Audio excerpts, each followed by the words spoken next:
चलिए दोस्तों हम शुरू करते हैं आज भीमराव अम्बेडकर का पाठ जो है श्रम विभाजन और जाति प्रथा। ये क्लास 10th का है। जो आप लोग 10th का तैयारी करना है तब ये जानना ज़रूरी है। और इस पाठ जो है वेरी इंपॉर्टेंट है।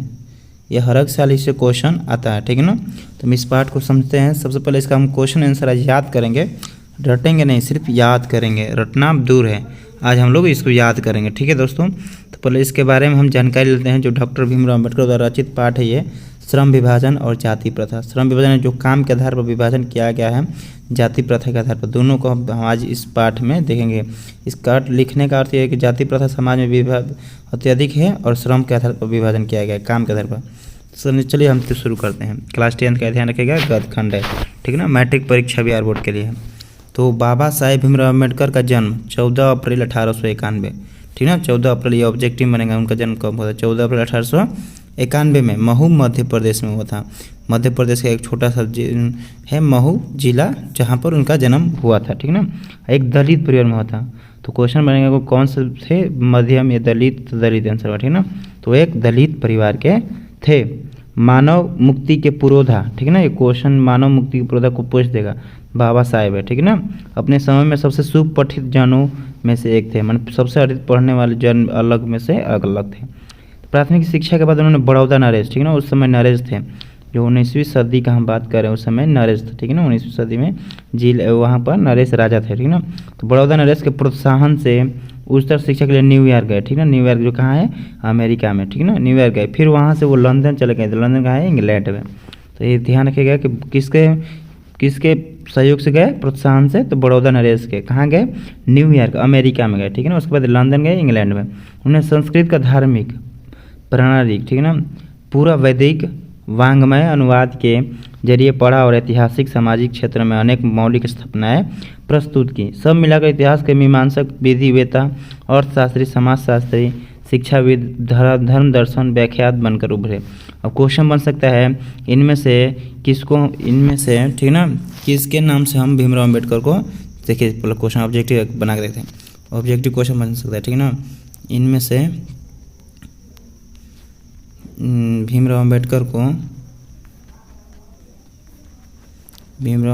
को किस नाम से जानते हैं, ठीक है ना। ऑप्शन ए रह जाएगा अर्थशास्त्री, ठीक है ना, अर्थशास्त्री। बी हो जाएगा धर्मशास्त्री। सी हो जाएगा राजनीतिक शास्त्री, ठीक है ना, राजनीति।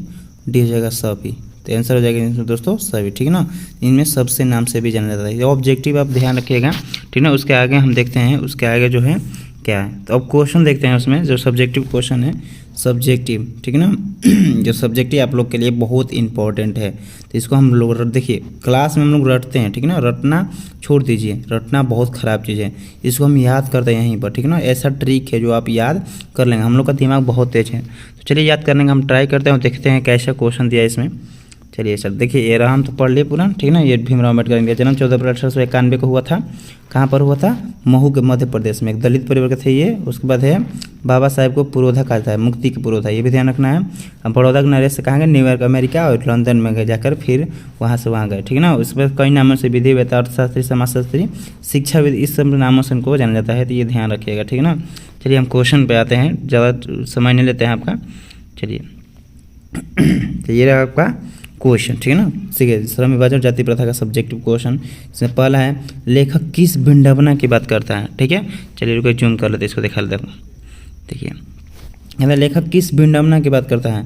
हम जो पार्ट पढ़े हैं एनिहिलेशन ऑफ कास्ट से वो टॉपिक लिया गया है। एनिहिलेशन इनका सबसे प्रमुख बुक है जिसकी अम्बेडकर का। एनिहिलेशन ऑफ कास्ट से ये श्रम विभाजन वाला बुक लिया गया, ठीक है ना। श्रम विभाजन वाला लिखा गया है।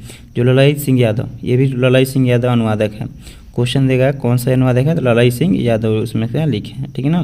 तो चलिए कहते हैं लेखक किस विडंबना की बात करते हैं, मतलब समाज में किस विडंबना की, जो ये पाठ लेके हैं उसमें किसकी विडंबना करते हैं। ये समाज के क्वेश्चन है। क्वेश्चन हम समझिए पहले क्या कर रहा है। लेखक किस विडंबना की बात करते हैं, ठीक है ना। तो वो इसका नॉर्मली आंसर हो जाएगा जाति का, किसने? जाति प्रथा का। जाति प्रथा और श्रम विभाजन दोनों का ये इस पाठ में करें, ठीक है ना। ये ध्यान रखिएगा। तो तो क्वेश्चन है लेखक किस विडंबना, लेखक बाबा साहेब भीमराव अम्बेडकर द्वारा लिखित, ठीक है ना, वो इस विडंबना के समाज में श्रम विभाजन जाति प्रथा के बारे में विडंबना की बात करते हैं, ठीक है ना। अब विडंबना का स्वरूप क्या, देखिए क्या लिखा है इसमें, जिसमें विडंबना करते हुए कहते हैं कि इस युग में जातिवाद के पोषक मतलब पोषने वाली कमी नहीं, जिसका स्वरूप क्या है, जाति प्रथा श्रम विभाजन के साथ साथ श्रमिकों का भी मतलब लोगों का भी रूप ले लिया है, जो अस्वाभाविक है। नॉर्मल क्वेश्चन है, देखिए आपको याद करना तो हम आपको अलग से बताते हैं, ठीक है ना। जाति प्रथा है ना, किसकी विडंबना कर रहे हैं वो, समाज में जाति प्रथा के, क्वेश्चन डायरेक्ट जाति प्रथा लिखिए, ठीक है ना, किसकी विडंबना कर रहे हैं, जाति प्रथा की, ठीक है ना। उसका स्वरूप क्या है, स्वरूप यह है कि वो श्रम विभाजन, ठीक है ना, माने काम को बांटने के साथ साथ अब श्रमिकों माने लोगों को बांटने का काम भी कर रहा है, ठीक है ना। अब श्रमिकों को बांटने का भी काम कर लिया, तो इसलिए श्रम के साथ श्रमिकों को भी बांट रहा है। तो नॉर्मली इसका आंसर आप लोग समझ में होंगे, इसका आंसर क्या होगा कि लेखक किस विडंबना पर, लेखक जातिवाद की बात कर रहा है, ठीक है ना। और इसका स्वरूप यह है कि यह श्रम के साथ साथ श्रमिकों को भी बांट रहा है, ठीक है ना, श्रम के साथ साथ श्रमिकों को बांट रहा है। इतने आंसर लिखने पर ये आपका आंसर हो जाएगा। देखिए दोस्तों 2-3 बार वीडियो रोकिए और देखिए, उसको रटने की कोई ज़रूरत नहीं है, यही याद हो जाना चाहिए यहीं पर। उसके बाद जाइए और इस क्वेश्चन को लिखिए और इसके आंसर को लिखिए, ठीक है ना। विडंबना माने जातिवाद, बस ठीक है, नॉर्मल जातिवाद लिखिए। उसके बाद विडंबना का स्वरूप क्या है, ये श्रम के साथ साथ श्रमिकों का भी रूप ले रहा है, आंसर आपका क्लियर हो जाएगा एकदम 10 लाइन में। ज़्यादा किताबी भाषा रटने की कोई आवश्यकता नहीं है। चलिए आगे क्वेश्चन कहते हैं, जातिवाद के पोषक कह रहे हैं, जातिवाद के पोषक को उसके पक्ष में क्या था, जो जातिवाद को पोष रहे हैं तो क्या दे सकते हैं, यही कि ये अच्छा है ना, ये जातिवाद अच्छा है, ये लोगों को काम भी रोजगार देता है, ठीक ना। सब देखिए क्या लिखा है, जातिवाद के पोषक तर्क देते हैं कि आधुनिक सभ्य समाज कार्य कुशलता के लिए श्रम विभाजन आवश्यक है, ठीक ना। जाति प्रथा ही दूसरा रूप है, उन्होंने कह रहा है कि आधुनिक समाज जो है, सभ्य समाज जो है, कार्य कुशलता के लिए जो कार्य के लिए जनजात जातिवाद में होता है, यह सभ्य समाज आवश्यक है। आप लोग देख सकते हैं आप अपने हिसाब से क्या पोषक पक्ष में क्या तर्क देते हैं, तर्क यह देते हैं कि आधुनिक सभ्य समाज में जातिवाद अति आवश्यक है, क्योंकि यह लोगों को जनजात कार्य सौंप देता है, जनजात जिम्मेवारी सौंप देता है, इससे रोजगार कम होता है, क्योंकि जनजात आपको मिल जाता है ना कि हम ये जाति के तो हम ये काम करेंगे, ये होता है। तो आप अपने हिसाब से लिख सकते हैं, क्योंकि देखिए कोई जो एग्जामिनर है आपको अपने हिसाब से देगा, किताबी रटने की कोई ज़रूरत नहीं है, ठीक है ना। मेरा उद्देश्य है आप सबको याद कराना, ना कि आपको किताबी रटवाना है, ठीक ना। आप किताबी देख सकते हैं कितना बड़ा लैंग्वेज है। चलिए इसमें तीसरा देखते हैं, जातिवाद के पक्ष में दिए गए तर्कों पर लेखक के प्रमुख आपत्ति क्या है, ठीक है ना। कुछ आपत्ति अम्बेडकर किए हैं, तो देखिए आपत्ति क्या है, जाति प्रथा श्रम श्रमिकों का विभाजन कर रहे हैं, हम ऊपर पढ़ लिए, ठीक है ना। जो सभ्य समाज के लिए अब खराब है, ठीक है ना, ये मतलब खतरनाक है, ठीक है। सभ्य समाज श्रम विभाजन श्रमिकों के साथ अस्वाभाविक विभाजन करता है, बस नॉर्मली आप जो पढ़े हुए लिखना है, ठीक ना। कि हम आपत्ति कहते हैं, ये बोलते हैं कि श्रम के साथ श्रमिकों को भी बांट रहा है, बस आंसर हो गया, इतना लिख देना, उसका आंसर क्लियर हो जाएगा, ठीक है ना। चौथा देखते हैं इसमें, चलिए चौथा देखते हैं इसमें, ठीक है।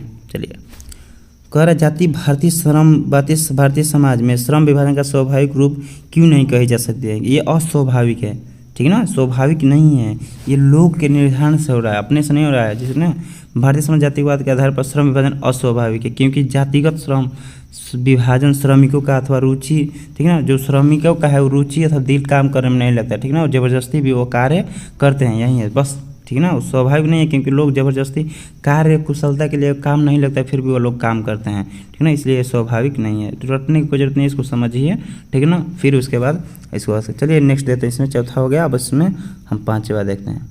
चलिए 1 मिनट दोस्तों, इसको जूम कर लेते हैं आप सबके सहूलियत के लिए, ठीक है। चलिए देखिए कर जातिवाद भारत में बेरोजगारी का कारण नॉर्मली बना हुआ है, आपको पता है। जाति प्रथा भारत में बेरोजगारी का प्रमुख और प्रत्यक्ष कारण कैसे बने, तो बताइए। क्योंकि जातिवाद से लोग अपने अपने काम करते हैं, ठीक है ना, इससे बेरोजगारी का प्रमुख और प्रत्यक्ष कारण बना, ठीक है। मतलब जिसको रुचि भी नहीं है वो भी इस काम में लगते हैं, ठीक है ना।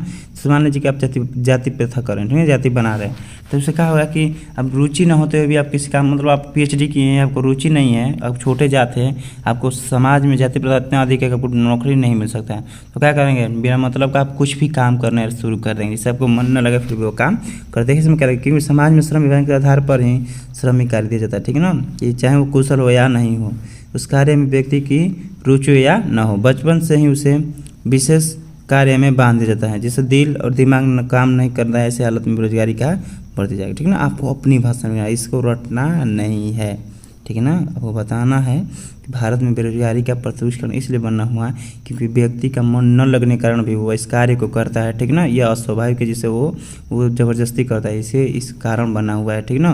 कार्य की एफिशिएंसी क्षमता कम हो जाती है, जो कार्य करता है उसकी एफिशिएंसी, उसकी कार्य करने में मन न लगने के कारण उसकी क्षमता कम होती है। आपको रटना नहीं है, समझना है।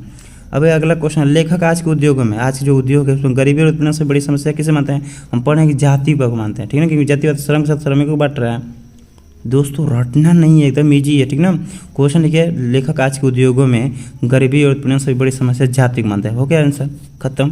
क्यों मानते हैं? क्योंकि लोगों का श्रम के साथ श्रमिकों भी विभाजन कर रहा है, ठीक ना। और रुचि न होने के कारण भी ये लोग इसमें काम करते हैं, दिल न लगने के कारण ही इसमें काम करते हैं, जिससे कुशलता नहीं प्राप्त होती। बस आंसर हो गया दोस्तों, रटना नहीं है। मैं आपको बिना रटे इसको याद करवा सकता हूँ, ठीक ना। वीडियो को 3 से 4 बार, 5 बार, 6 बार, 7 बार देखिए और आपको याद हो जाएगा। देखिए अभी बिना पढ़े आपको अगर रिकमेंड कर रहे हैं तो इसको हम पढ़ा देंगे, एक एक टॉपिक पढ़ा के याद करा देंगे, ठीक है ना।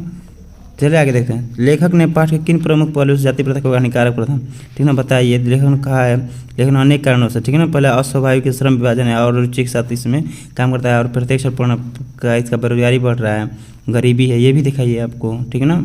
बस हो गया। अब देखिए लास्ट बचा इसमें 8वां क्वेश्चन, इसको भी ख़त्म कर लेते हैं। वीडियो ज़्यादा लंबी नहीं है, उम्मीद करता हूँ आप लोग देख के सीख सकते हैं, क्योंकि बड़ी बड़ी वीडियो से तो ये छोटी ही है और इसका आपको सीखने को मिलेगा। चलिए अब देखो, एकदम इजी क्वेश्चन आपको मैं यह गारंटी देता हूँ, ये क्वेश्चन याद करा दूँगा। स्वच्छ लोकतंत्र की स्थापना के लिए लेखक किन विषय तक बात करता है? डॉक्टर भीमराव अम्बेडकर किन विषय तक बात करते हैं? आप लोग संविधान पढ़े हैं कि भारत हमारे समाज में समानता होना चाहिए, स्वतंत्रता होना चाहिए, ठीक है ना, लोकतंत्र होना चाहिए, इन विशेषताओं की बात करता है। बस बात खत्म, आंसर हो गया दोस्तों। देखिए इसमें क्या लिखा है, बहुविध, ठीक ना, सबका समान, वही समानता हो गया, सबकी रक्षा, ठीक ना, रक्षा के लिए, सामाजिक जीवन में आदान प्रदान के साधन, बस वही लिख दीजिए, ये रटना नहीं है दोस्तों, ये बिना मतलब का है, ठीक ना। लिख दीजिए, समानता की बात करता है, स्वतंत्रता, बंधुत्व की बात करता है, बस आंसर खत्म हो गया। देखिए दोस्तों आपको याद हो जाना चाहिए, कैसे भी आप इसको रटिए मत, समझिए और याद कीजिए, ठीक ना। एक बार, 2 बार, 3 बार, 4 बार, 5 बार, जितने बार हो वीडियो देखिए और याद कीजिए। मैं आपको ये पार्ट क्लियर करा दिया, रटना नहीं है, इसको समझना है और लिखना है, याद करना है, ठीक ना। जाइए घर पर प्रैक्टिस कीजिए, सीख लीजिए। तो देख लेते हैं आज की वीडियो में हमने क्या सीखा, ठीक है ना। तो आज हमने सबसे पहले इसको भीमराव अम्बेडकर उनके बारे में देखा, ठीक है ना। उसके बाद देखने के बाद हम क्वेश्चन आंसर किए, ठीक ना। अब उसको याद किए आप लोग। जाइए इसको 2-3 बार देखिए और रटने का कोई ज़रूरत नहीं समझ में आए तो कमेंट कीजिए, हम नेक्स्ट पार्ट जरूर बनाएंगे इसका, ठीक है ना। और कहेंगे तब जो पार्ट है पूरा पार्ट का एक्सप्लेनेशन भी करा देंगे, तो आप समझिए और एक्सप्लेनेशन देखिए। चलिए इसे उम्मीद करता हूँ बहुत अच्छा लगा होगा। तो आज की वीडियो में इतना ही रुकता हूँ, ज़्यादा लंबा बनाने का कोई ज़रूरत नहीं है। तो आप पढ़ते रहिए दोस्तों, और इस चैनल को सब्सक्राइब करें और लाइक जरूर करें। धन्यवाद दोस्तों।